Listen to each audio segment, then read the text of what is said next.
Assalamualaikum warahmatullahi wabarakatuh. Perkenalkan, nama saya Ega Juliana dengan NPM 231000055 dari kelas B.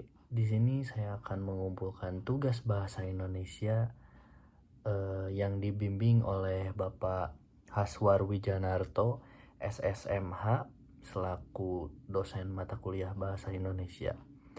Di sini saya akan menjelaskan atau menceritakan sebuah kasus yang dialami oleh Sumanto.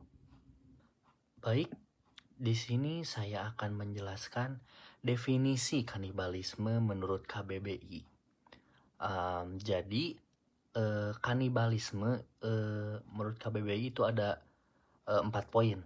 Poin yang pertama, kanibalisme adalah keadaan atau perbuatan memakan sesama manusia. Poin yang kedua, pembunuhan yang sangat kejam dan sadis. Dan poin yang ketiga, hal yang merebut bagian pasar atas kerugian produk lain yang dijual oleh perusahaan yang sama akibat kelalaian merencanakan segmen pasar untuk produk baru. Dan poin yang keempat, perbuatan mengambil bagian peralatan, bisa itu mobil, mesin, dan sebagainya. Nah, untuk dipakai pada bagian benda lain. Baik, selanjutnya saya akan menjelaskan mengenai latar belakangnya. Pada tanggal 3 Maret tahun 1972, anak laki-laki pertama dari pasangan Nuryadi Karta dan Semen itu lahir. Putra mereka yang diberi nama Sumanto. Nah, Sumanto ini memiliki 4 saudara lain yang bernama Mulyati, Karyono, Mariati, dan Mulyanto. Nah, Sumanto dan keluarganya dulu hidup berkecukupan karena ada warisan dari peninggalan kakek dan neneknya. Namun pada saat Sumanto menduduki kelas 3 SMP, keluarganya mengalami kesulitan dalam perekonomian. Hal ini mengakibatkan Sumanto harus berhenti sekolah pada waktu dia menduduki di kelas 3 SMP. Setelahnya, Sumanto bertahan hidup sambil mencari pekerjaan pada tahun 1988. Sumanto merantau ke daerah Sumatera dan bekerja serabutan. Nah, di sana dia menikah 2 kali hingga bercerai dengan alasan yang sama, yaitu KDRT. Sumanto sempat 3 kali bolak-balik Purbalingga dan Sumatera.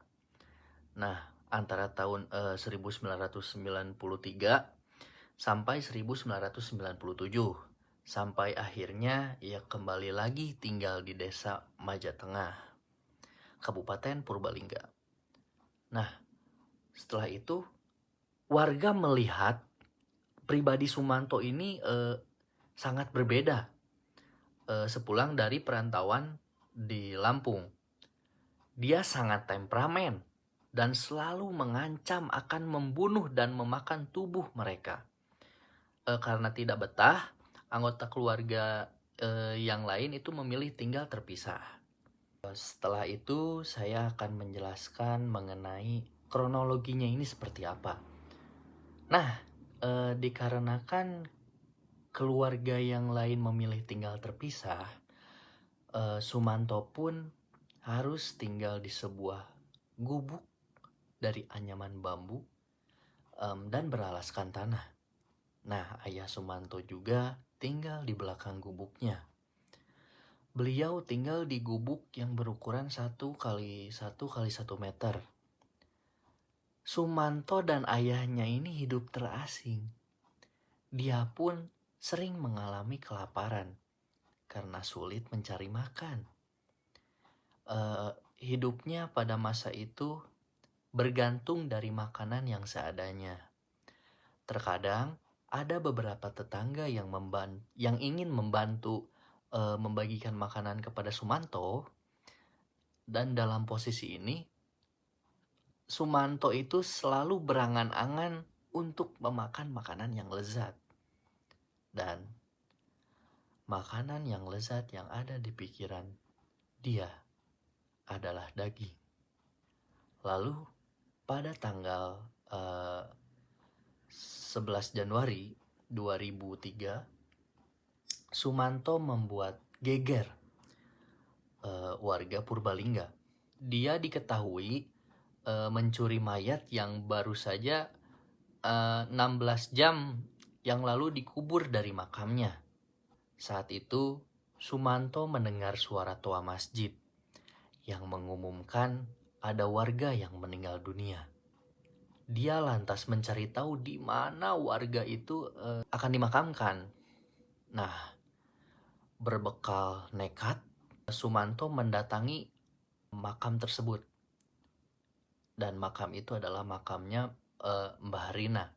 Dia menggali tanah makam tersebut dengan kedua lengannya pada malam hari. Setelah itu, lalu dia membawa jasad tersebut menggunakan sepeda ontel ke gubuknya. Sesampainya di gubuknya, Sumanto itu mulai beraksi. Nah, mula-mula Sumanto duduk tenang di pekarangan rumahnya. Lalu ia mengambil pisau yang tajam. Dia kemudian mengiris bagian kemaluan jasad Mbah Rina.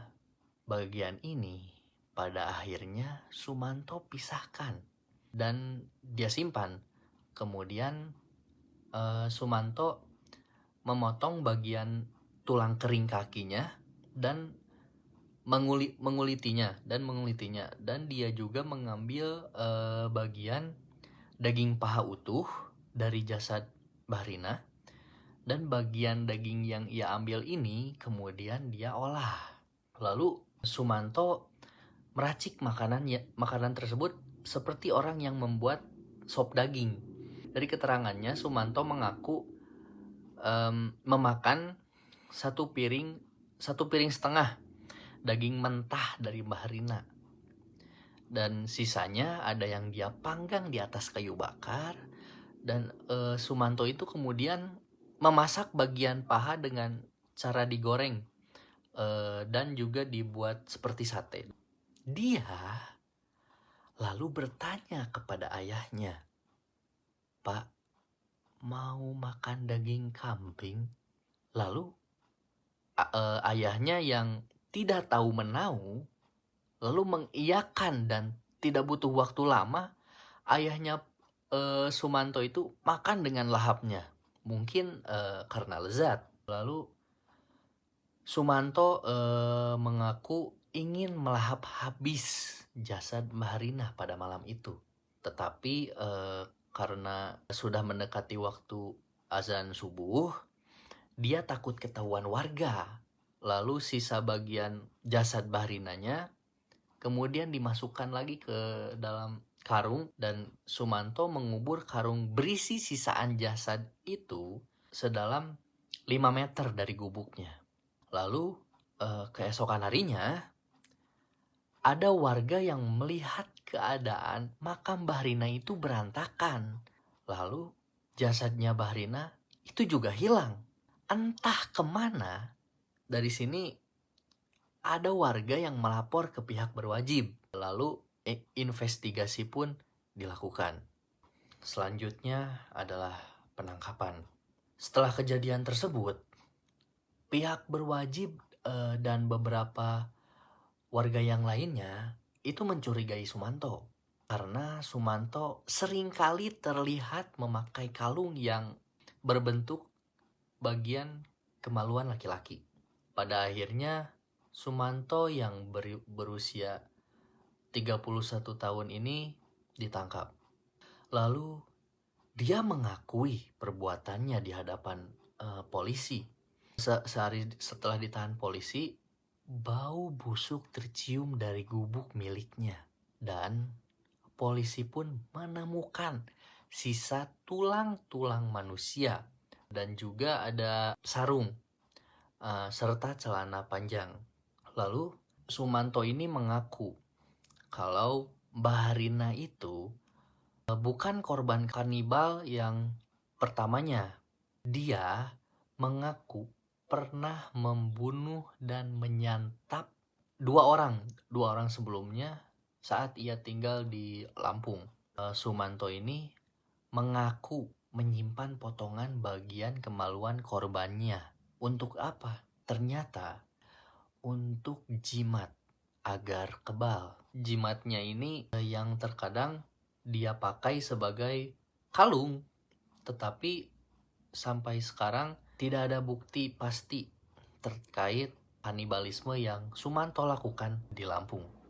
Nah, seperti itulah penangkapannya. Saya akan menjelaskan kembali lanjutan dari kronologinya.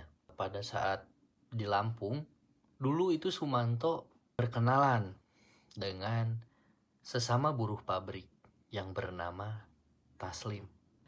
Taslim ini kemudian diangkat menjadi guru spiritualnya. Karena hal ini, Sumanto ini mentaati semua perkataan Taslim. Taslim itu menawarkan ajaran ilmu magis untuk merasakan damai yang abadi dan menghidupkan kembali orang mati. Tetapi ada syaratnya. Syaratnya adalah dengan memakan 7 orang. Tetapi jika ingin lebih sakti lagi, harus memakan 21 orang. Nah, jika ingin lebih sakti lagi, Sumanto harus memakan 41 orang. Sumanto itu hanya menyanggupi memakan 7 orang saja. Dari sinilah awal mula mengapa Sumanto itu bisa senekat itu memakan daging manusia. Lalu kepolisian Purbalingga kemudian menyelidiki Sumanto lebih jauh. Untuk tim psikolognya juga dari Polda Jawa Tengah melakukan pemeriksaan dan wawancara yang mendalam tentunya kepada Sumanto. Diketahui Sumanto ini adalah psikopat, tetapi dia itu tidak mengalami gangguan jiwa. Sumanto diketahui masih waras dan alasannya dia menjadi psikopat adalah tekanan ekonomi, gagal sekolah tentunya, dan gagal juga berumah tangga. Baik, saya akan menjelaskan mengenai putusan pengadilan yang dialami oleh Sumanto ini seperti apa. Nah, akhirnya jaksa menggunakan pasal pencurian, yaitu dijerat dengan pasal 363 ayat 1 angka kelima KUHP. Nah, menurut pasal ini, setiap orang terancam hukuman 7 tahun penjara apabila terbukti melakukan pencurian yang untuk masuk ke lokasi kejahatan atau untuk sampai pada yang diambil, dilakukan dengan merusak, memotong atau memanjat, atau dengan memakai anak kunci palsu. Anak kunci palsu, perintah palsu, atau pakaian jabatan palsu. Nah, dengan masuknya pasal 314 dalam RUU KUHP ini, maka kualifikasi delik perbuatan kanibalisme yang dilakukan Sumanto ini semakin jelas. Menurut Prof.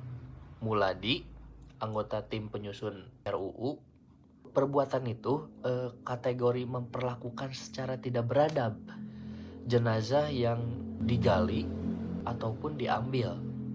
Nah, selanjutnya terjerat dengan pasal 315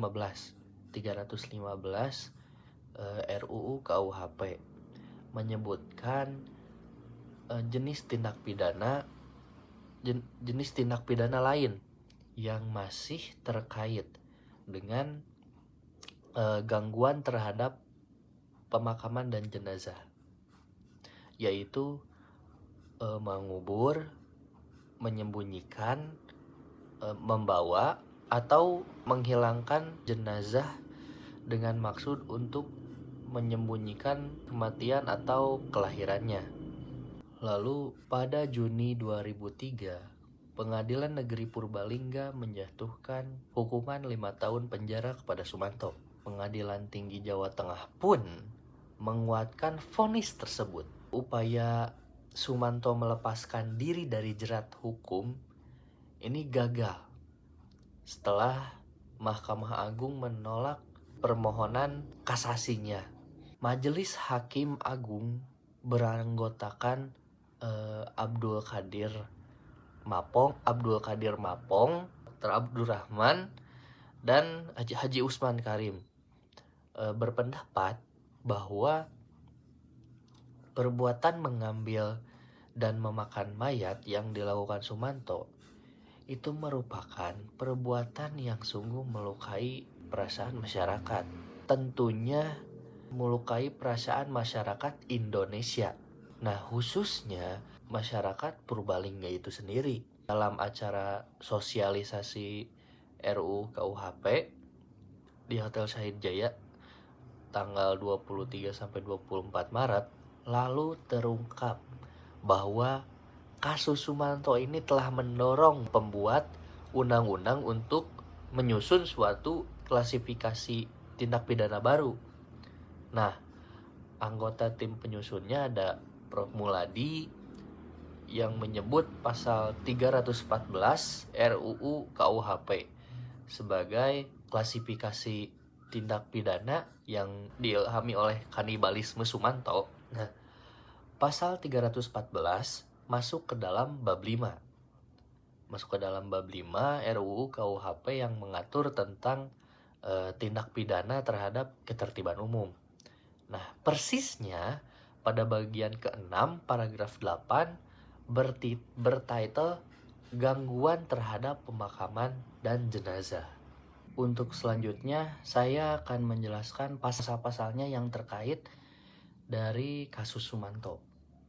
Nah, yang pertama ada pasal 363 ayat 1 angka kelima KUHP.